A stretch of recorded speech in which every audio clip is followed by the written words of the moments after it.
ഇടുക്കി ജില്ലയിലെ പൂപ്പന്തൽ വീഡിയോയിലേക്ക് സ്വാഗതം.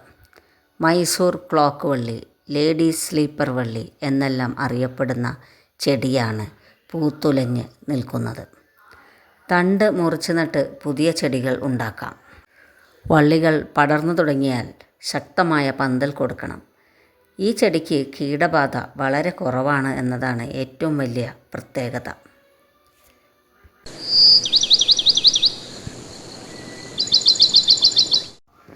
ഇതിൻ്റെ തണ്ട് വീട്ടിൽ നട്ട് വളർത്തിയിട്ടുണ്ട്.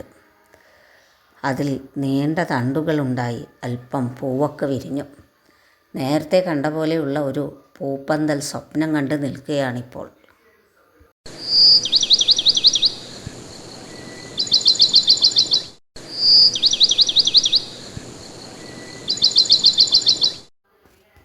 Thank you.